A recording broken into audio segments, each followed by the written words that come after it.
अब जो एक डाइट का पर्सपेक्टिव ले लेते हैं, आपने जो बताया वो मेंटल साइकोलॉजिकल फैक्टर्स और एक्सटर्नल इंटरनल फैक्टर्स, एक डाइट को लेकर बहुत लोगों में एक असमंजस रहता है, एक सही समझ नहीं है। बहुत सारे लोग ऐसा कहते हैं कि जो हमारी टिपिकल इंडियन डाइट है जो हम घरों में खाते हैं वो बेस्ट है, और अब ऐसे कुछ राइटअप्स हैं, कुछ आर्टिकल्स हैं, वो कहते हैं इंडियन डाइट जो है वो प्रोटीन डेफिशिएंट है हाईली और सिर्फ कार्ब्स चलते हैं। तो मतलब इसको लेकर एक सही पर्सपेक्टिव लोगों में नहीं है। तो आपके हिसाब से जो हमारे टिपिकल इंडियन डाइट है, क्या वो हार्ट के लिए हेल्दी है या उसमें कुछ इंप्रूवमेंट्स का स्कोप है? मैं एक बहुत इंपॉर्टेंट बात कहना चाहता हूँ। डाइट के लिए जितना ह्यू एंड क्राई क्रिएट किया जाता है उतना कंसर्न किसी को नहीं है। मैं हॉस्पिटल में हूँ और जब भी मैं एंजियोप्लास्टी करता हूँ या मरीज डिस्चार्ज होता है, जो भी उसका सबका एक ही चिंता रहती है, डाइट चार्ट मिल जाए। और मैं आपको लिख के दे रहा हूँ, जितने लोग डाइट चार्ट लेके जाते हैं ना, 99% वो डाइट चार्ट को एक महीने के बाद देखते भी नहीं है। बहुत इंपॉर्टेंट बात कह रहा हूँ जी। इंडियन डाइट हमेशा से रिच थी। अगर आप जाके पास्ट में देखोगे, अच्छा एक चीज़ बताओ, बहुत इंपॉर्टेंट बात करते हैं, ओबेसिटी कहाँ की क्राइसिस है? वेस्टर्न वर्ल्ड की। हाँ, आज हम उसको फॉलो कर रहे हैं, तो वो हमारे यहाँ लोग सवाल उठाते हैं कि पहले गांव में लोग 8 रोटी खाते थे, 6 रोटी, किसी के पेट नहीं था। किसी के नहीं था। आप अपने चाचा या पूरा पास्ट में जाके सोचिए, जो हमारे ग्रैंड पेरेंट्स थे सब बिल्कुल फिट थे और वो 8-8 रोटी 6-6 रोटी वो इंडियन बेस्ड फूड खाते थे। आज ओबेसिटी क्यों है? आज ओबेसिटी इसलिए ज़्यादा हो रही है क्योंकि हम कैलोरी डेंस फूड पर शिफ्ट कर गए और मेहनत, फिजिकल एक्टिविटी उसकी तुलना में हम 10% भी नहीं कर रहे। सारा जंक फूड जो हम आप सोचो, एक बच्चे, पहले बच्चे से शुरू करते हैं फिर बड़े की तरफ बढ़ते हैं। जब हम लोग छोटे थे, स्कूल से आते थे तो दिन में कम से कम 3-4 घंटे खेलना तो कॉमन है। हाँ। क्रिकेट खेल रहा है, कोई फुटबॉल खेल रहा है, कोई नहीं साइकिल चला रहा है, कोई ऐसे ही भाग रहा है। आज के बच्चे क्या कर रहे हैं? मोबाइल पे लगे। जब सुबह से उठेंगे तो उनको मोबाइल पकड़ा जाएगा, तब वो खाना खाएंगे, फिर लौट के आएंगे। जैसे उन्हें ऑक्सीजन चाहिए होती है ना, ऑक्सीजन, यू अंडरस्टैंड, जैसे किसी को ऑक्सीजन नहीं मिल रही है, ऐसी मोबाइल की तड़प है। उन्हें बस मोबाइल मिल जाए, शांति से चल रहा है। एग्जैक्टली। कितने बच्चे आजकल आउटडोर में जाके खेल रहे हैं? ना के बराबर। क्योंकि पेरेंट्स की भी आदत नहीं, वो अपने मोबाइल में लगे हुए हैं। बिल्कुल ठीक है। तो प्रॉब्लम यह है कि हमारी डाइट जो शिफ्ट हो गई है वो शिफ्ट हो रही है पैकेज फूड की तरफ। और package food is largely comprises of calorie dense food, जिसका ग्लाइसेमिक इंडेक्स हाई है, जो प्रोसेस्ड फूड है। तो उसको जैसे ही खाते हैं स्पाइक्स आती है ग्लूकोज की, शुगर स्पाइक्स। आप एक चीज सोचिए, मेरे पास अभी एक बंदा 1 लाख रुपए कमाता है, उसका कुछ खर्चा है तो 1 लाख में 70-80 हज़ार खर्च हो जाता है। 20,000 रुपये वो एफडी में डाल के सेविंग करता रहता है या एसआईपी करता रहता है, ज़्यादा समझदार है तो इक्विटी में। अचानक उसके बाद 1 करोड़ रुपए आ गया, क्या करेगा वो? खर्चा तो 70,000 है, तो 1 करोड़ को कहाँ करेगा? बैंक में एफडी करेगा। यही हमारा शरीर करता है। हम एक डेफिनेट अमाउंट ऑफ कैलोरी को मैनेज करने के लिए हमारी मेटाबॉलिज्म है। मान लो एक उदाहरण देते हैं कि एक इंसान 2000 कैलोरी, मोटा मोटा रफ बात कर रहे हैं, ज़्यादा नंबर्स में नहीं जाएंगे क्योंकि डाइटिशियन है वहाँ पे कंफ्यूज करने के लिए। मान लो 2000 कैलोरी एक इंसान मैनेज करने के लिए बॉडी उसकी रिक्वायरमेंट है, उसको मेटाबॉलिकली मैनेज करता है। आपने जाके संडे खा लिया आइसक्रीम का, अचानक उसी में 2001 में मिल गई, स्पाइक हो गया। फिर अब इतनी कैलोरी जब एक साथ आई, मॉडिफाई उसको यूज तो कर नहीं रहे, तो आप कहाँ भेजोगे? फैट के रूप में डिपॉजिट होगी बॉडी। बिल्कुल सिंपल सी बात है। तो 2 चीजें जो ग्रॉसली आ गई हैं कि एक तो हम कैलोरी डेंस फूड खा रहे हैं, हाई ग्लाइसेमिक, दूसरा हमारी फिजिकल एक्टिविटी ना के बराबर हो गई। आप ध्यान से देखो, बिल्कुल। आज एक इंसान 5 किलो वजन भी नहीं उठाता पूरे महीने में कभी। पहले मुझे याद है, आटा पिसाने जाते थे, गेहूं की बोरी रखते थे, वो वजन वर्जिश होती थी। या कोई आदमी खेलता था, चलते था, पैदल चलना तो पाप है। अगर गाड़ी 100 मीटर दूर भी खड़ी, यहीं ले आओ, ड्राइवर को बोलेंगे यहीं ले आओ। तो हमारा जो भारतीय संस्कृति और जो डाइट है वो अपने में परिपूर्ण था, उसमें कोई खामी नहीं थी।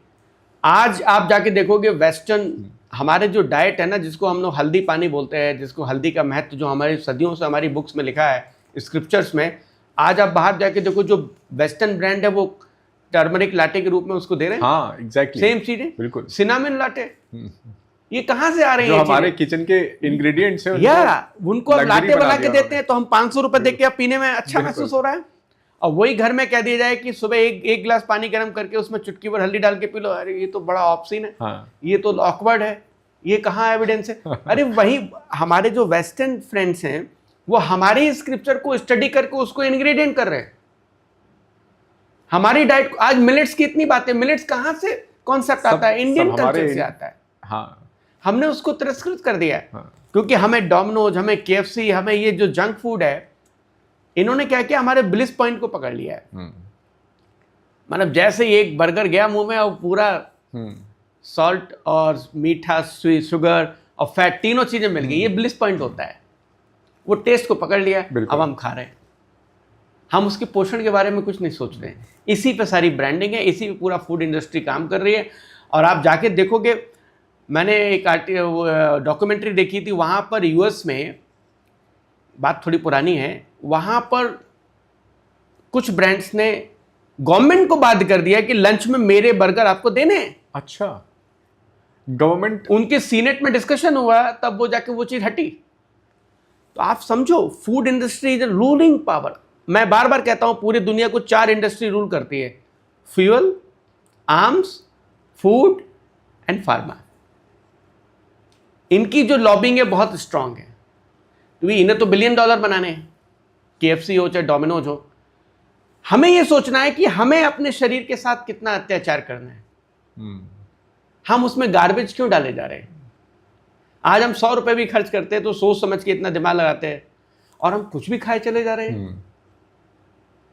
तो हमें, अगर आप डाइट की मेरे से बात करेंगे, मैं केवल ये कहता हूं, try to stick to home based food. बस सिंपल बात याद रखिए, कुछ भी खाएं घर पे बना। Which should be comprises of fruits, salad, millets and your जो घर में रेगुलरली खाना बनता था उसको ले। हम लगातार शुगर, सॉल्ट और मैदा पे शिफ्ट होते चले जा रहे हैं। बिल्कुल। और चाइनीज फूड का तो मुझे समझ में नहीं आता, मोमोज, सोया चाप, चाउमीन, कच्चा मैदा, कितने प्रिजर्वेटिव्स और मैदा है, क्या हो रहा है, नोबडी नोज। तो मैं, इसमें कोई कंफ्यूजन की बात नहीं है। हमारे, अच्छा, इसका एविडेंस भी हमारे पास है। अरे अपनी फैमिली लीनिएज को देख लो, जो पुराने लोग थे 70-80 साल के, ये हस्पुट आ रहे हैं चल के, क्यों? उन्होंने इंडियन बेस्ड खाना खाया, ये सब नहीं खाया उन्होंने। तो इस चीज़ पे बिल्कुल कोई डाउट नहीं है। हमारा इस कल्चर बहुत रिच है, और समय आ गया है कि हम जल्दी से जल्दी अपने कल्चर मेड होम फूड की तरफ शिफ्ट हो जाएं। ऐसा ना हो कि अभी भी देर हो रही है, 30 साल में हार्ट अटैक हो रहे हैं।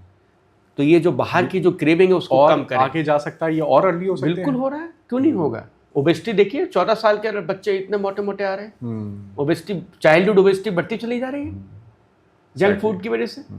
तो हमारा Indian food always in this था। आज उन्हीं के इंग्रेडिएंट को चेंज करके कहीं लाटे बनाई जा रही है, कहीं नई डिश सर्व की जा रही है। बहुत अच्छी बात कही सर आपने। और मतलब अगर ये ब्रांड्स जो हैं, जितने भी बड़े बड़े फूड ब्रांड्स हैं, ये लोगों की साइकोलॉजी से बहुत ज़्यादा खेलते हैं।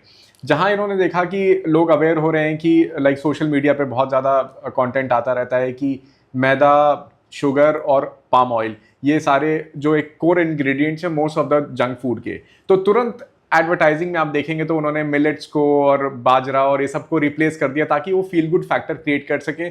और आप मोस्ट ऑफ द जो ब्राउन ब्रेड्स हैं आप देखेंगे, वो सिर्फ मार्केटिंग है। पीछे देखेंगे तो हार्डली कुछ % ही उसमें व्हीट होता है, बाकी वो फिर भी मैदा है। तो ये मार्केटिंग पॉइंट ऑफ व्यू से तो बहुत कुछ चेंज हो रहा है, बट एक्चुअली नहीं हो रहा। देखिए, वो तो बिजनेस कर रहे हैं जी, तो वो तो करेंगे, बिल्कुल। हम उनको ब्लेम नहीं कर सकते अपनी डिसीज हाँ। के लिए। हमें सजग रहना है कि हम क्या खा रहे हैं। बिल्कुल ठीक। हमारी डाइट हमारी चॉइस है। एक बात और मैं इंपॉर्टेंट कहता हूँ आपसे, अपनी लाइफ को देख लीजिए। लास्ट के 25-30 साल में कब आपको बहुत कस की भूख लगी तब आपने खाना खाया? याद करिए, रेयर है वो, बहुत रेयर है। और पहले ये बहुत कॉमन था। स्कूल से आते थे, हम लोग को बहुत तेज भूख लगती थी और खाना खाते थे। हाँ। आज उस लेवल तक हम जाते ही नहीं है, पहले ही से सब कुछ अवेलेबल रहता है। हाँ।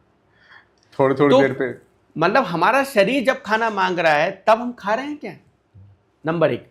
नंबर 2, हम खाना पोषण के लिए खा रहे हैं कि स्वाद के लिए खा रहे हैं? और इससे डेंजरस बात कर रहा है, कहीं इमोशनल ईटिंग तो नहीं कर रहे हैं? इमोशनल ईटिंग से आपका क्या मतलब? इमोशनल ईटिंग का मतलब, आप कभी ध्यान से सोचिए कि जब मूड बहुत खराब होता है तभी आइसक्रीम खाने का मन होता है। क्योंकि जब मूड खराब होता है तो इमोशन इतने ज़्यादा हमारे ऊपर हावी हो रहे हैं, एंगर, फ्रस्ट्रेशन, फियर, कि हमें कुछ एस्केप रूट चाहिए, कुछ ब्लिस पॉइंट चाहिए जो थोड़ी देर के लिए हमें उस इमोशन से बचाए। तो उसकी कीमत दे रहा है हमारा पेट।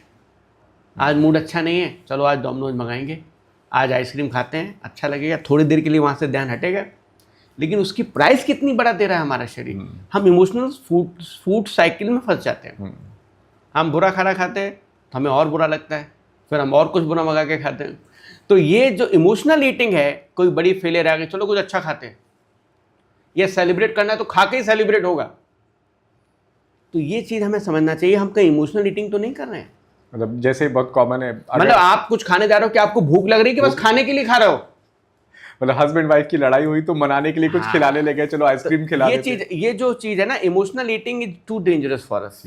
हम अपने इमोशंस को मैनेज नहीं कर रहे, हम उसका सही तरीका नहीं सीख रहे, उसके स्किल सेट को नहीं सीख रहे, उसके टूल सेट को नहीं सीख रहे कि इमोशंस कैसे मैनेज करें यार।